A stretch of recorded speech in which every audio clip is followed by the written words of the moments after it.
Hey everyone, I'm 64 here, and today we are back onto Crash Mind Over Mutant for the Nintendo DS.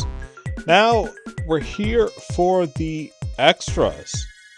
Now, unfortunately, I actually don't even know where my DSi XL charger is, so for this part of the playthrough, I am going to have to be using a bit of an emulator for this. Well, a bit of an emulator for this. What's more is that I had to get like a whole other save file just so I can get everything unlocked. While the minigames you can play without needing to get the save file, the bonus ones you do for like all the artwork and stuff that you have. That includes the sound test. So we're gonna do a quick look at those and then do at least one showcase of the minigames solo, because Mutant Fight is like multiplayer only, and there is multiplayer versions on this, but that'll have to wait until way later.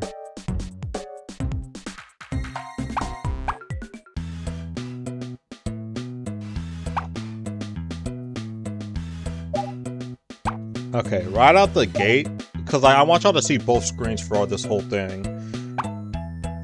This is literally just Crash of the Titans designs. This is blatantly just Crash of the Titans designs. This isn't even like any. Dude, what is Woohoo's face?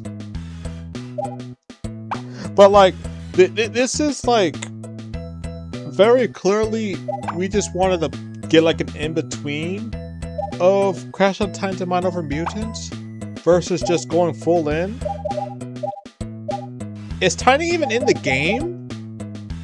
Like, I've played through the whole game, and the only person I've encountered the entire game was just Cortex and Nina in the cutscenes. I don't remember these two being in there at all. Anyway, let's look at the rest of the minions. Because, like, obviously there's minions that did not even return. Like, obviously they had mutant, like, Mind Over Mutant designs as well, but some of them weren't even in that game, period. And I'm just like, what is going on with this mix, this mix? Obviously some new ones here. I'm sorry if I'm going too fast with this. I'm just kind of like wanted to go through, because like there's a bit to take in from all this, but there isn't anything I haven't seen in the actual game. Like, these are all cool, don't get me wrong. It's just, it's a little difficult for me to appreciate most of this. Like, I will say this. If you look at the actual, like, all the stuff right here, the full map of, like, each of the worlds, this actually looks really cool. Like, all the details on it with in this one, like, with the crystals, the shading, and, like, the pathway you can see that actually leans itself into the levels. This one I think may be the craziest one, because like first of all how big the desert is. Second, there's like a whole gap where you can actually see the separation between the levels, but if you find a secret exit, that's where you can find it. I still haven't found all the secret exits on this yet, and unfortunately I do plan on doing that, but not for like a video. Okay, this one pretty much, both of these pretty much just look what they look like. And this, I think, is a world that was just not in the game at all, because like, it looks like it may be an early version of the Crystal Mountain, which would make the most sense because it has the same element as well. But yeah. This one, I think, is supposed to be like, maybe for a cutscene. This one, basically just like the rolling section. If we had an actual rolling section in 3D, I feel like that'd be a better justification for the Rhino Roller being in the game. I'm sorry, but like, even in the console versions, I didn't find the Rhino Roller to be too interesting of mutants. Because like, the most I ever used it for in the console versions of Titans is for traversing, which was cool to be fair. And you could just mow down through enemies in the freaking office environment. That part was sick. Like, something I can actually appreciate as an adult. But other than that, it doesn't really do too much. And then in Mind Over Mutant, used specifically just for rolling switches. Again, there were the traversing sessions in the desert, but those moments are far and few in between compared to just all the switches you need to have, all the backtracking you need to do on that game. Yes. Oh, I didn't mean to skip this. Wait. Okay. Seeing a chef with those tattoos would be pretty sick, but I know people are cowards here, so it's like, this is something we'll probably never see. Even back in the day, this was something you pretty much wouldn't ever see. But yeah. Okay, figure skater, and then I'm guessing the ninja outfit, and then of course Anubis fishes, Psycho Mandrake, both for the wrestling attires. I think this match should be for Mutant Fight. Now that I'm saying this out loud. Okay, this has to be for 2 players because I've never seen the Matador with shorts on.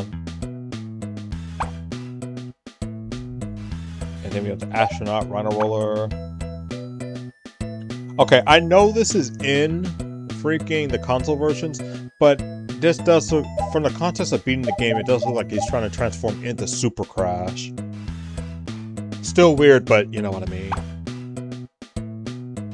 And then we got Spike with the level 1, I'm guessing? Or level 2? Because, like, if I look through this looks like the actual level 3. No, this looks like the level 3 it was going to be. And then this is the one we got where he has, like, this whole thing just growing onto him. And then his other arm just... Oh! Love it. Then we have the electric. I'm going to save that post for later, but...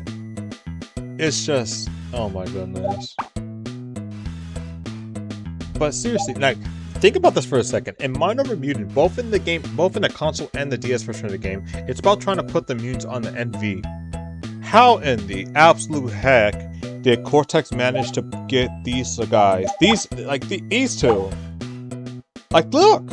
How did they manage to get this onto their leg?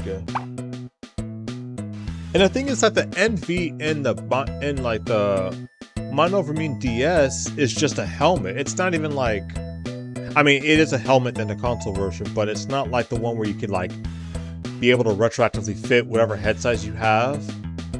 It just looks like yeah, I just thought about it.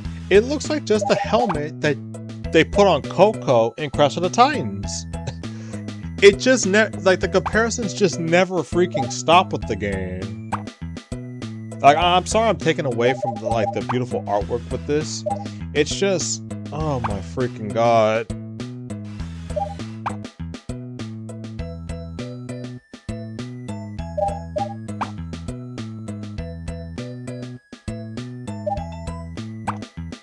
And then we have the Rhino Roller. Again, sick designs, but especially for the DS version, kind of like a waste of a setup. And then the freaking wildebeest. Okay, so it was trying to be more like the elements of some sort. But then they try to lean to the idea that, like, he was just basically all the mutants put into one. And whatever the frick this is, because this is basically one winged mutant.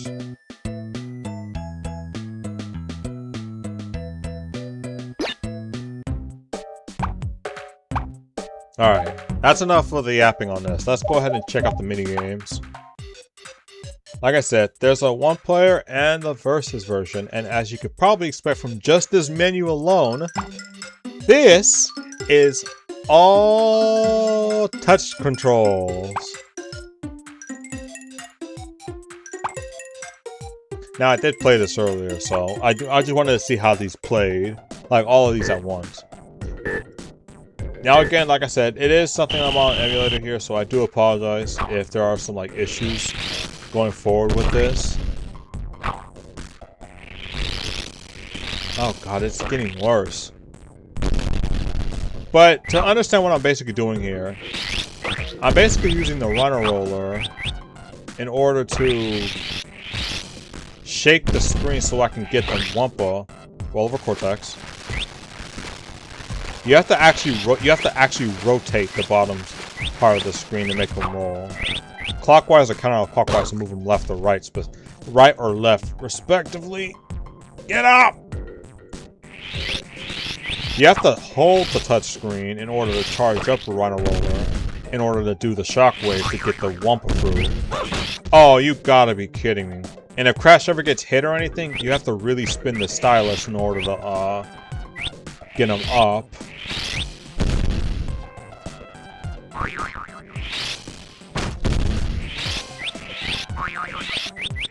Why are there freaking boxing gloves now? What is this? Ah!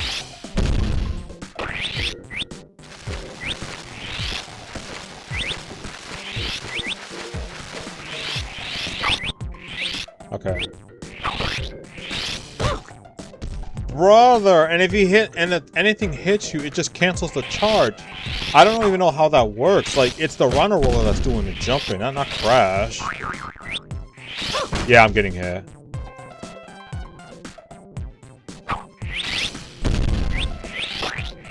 At least the invincibility it gives you is fairly generous.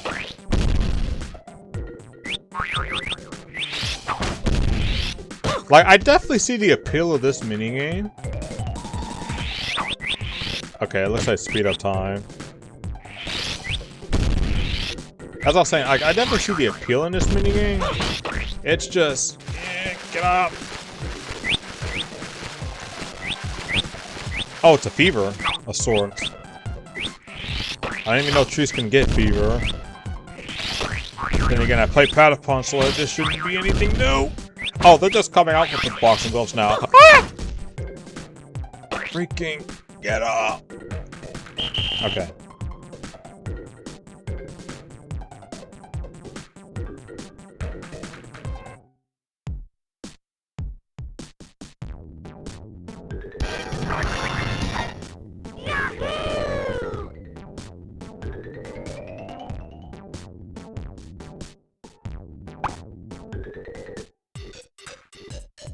Okay, so now we're gonna go ahead and check with the next minigame. Give him the boo.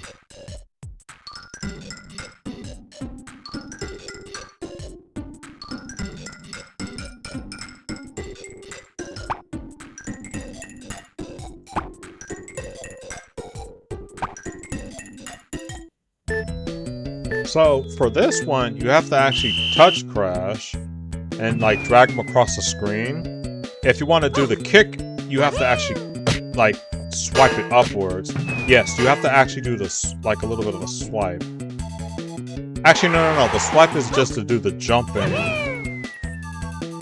If you want to do the like actual kick, there's a little bit of a cooldown with it, so you gotta time it.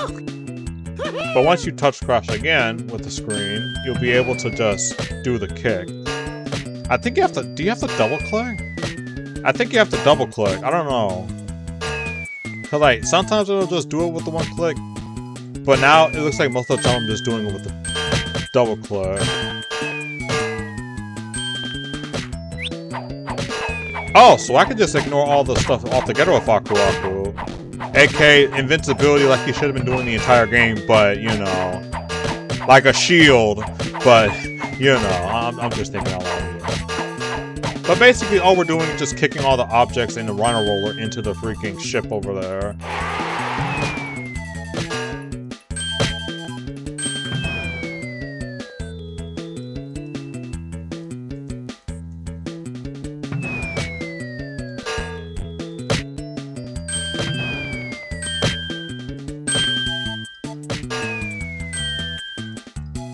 Frick! I was hoping to get that timing.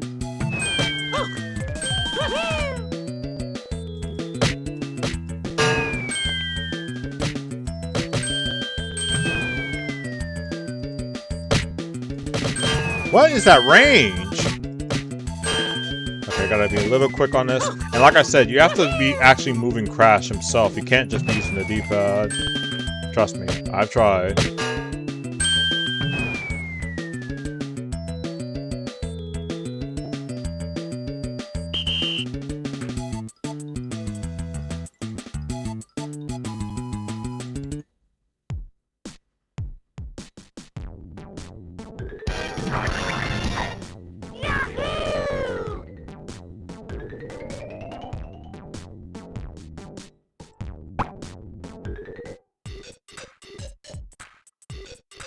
Alright, and lastly, Crash Kaboom.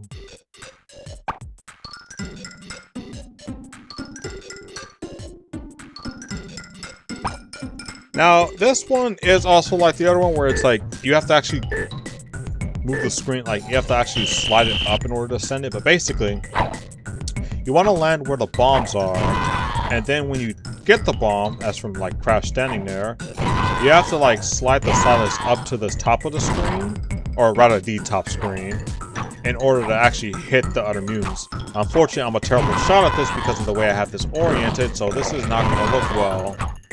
It's one of the reasons why you should be doing this on a real system, by the way. I could get this changed back, but that's a lot of hassle.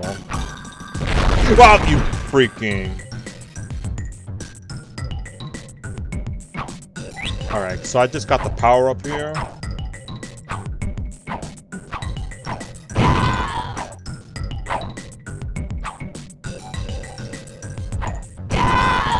I think you have to slide it up from where Crash is standing. I think it just needs to be somewhere on the screen. As long as it's in the general direction, it will work.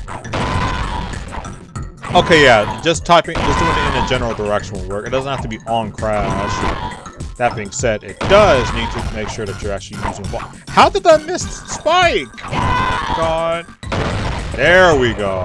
That's what I want to see. You can actually kill him too, which gives him a lot of points.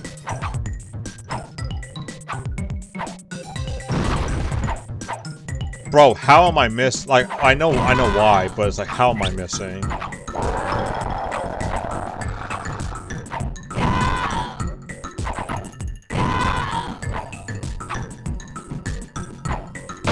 Okay, so that one was a pretty easy shot.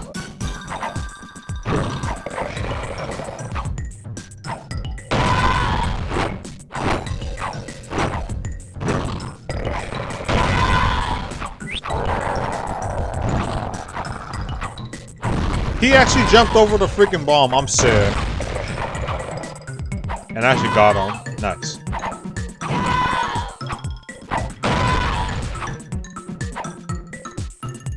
Oh, wait. Yeah, and by the way, if you happen to grab a bomb, you absolutely cannot move until you actually swipe it over there. Frick! Oh my god. All that time I have to actually hit Spike while he's stunned. I'm doing horribly, honestly.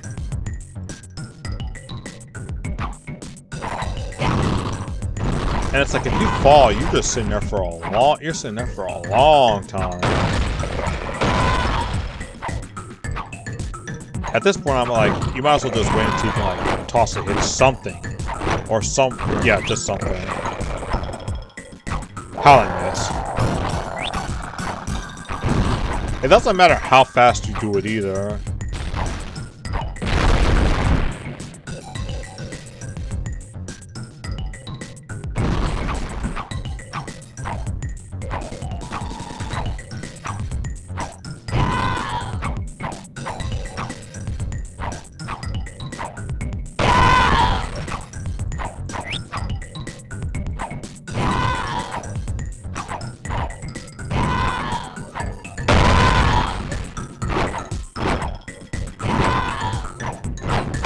I don't think I mentioned this, by the way, but if you want to, like...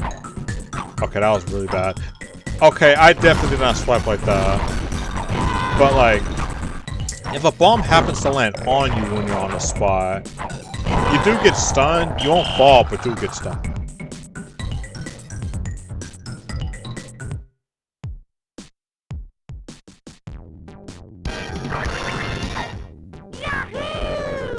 Okay.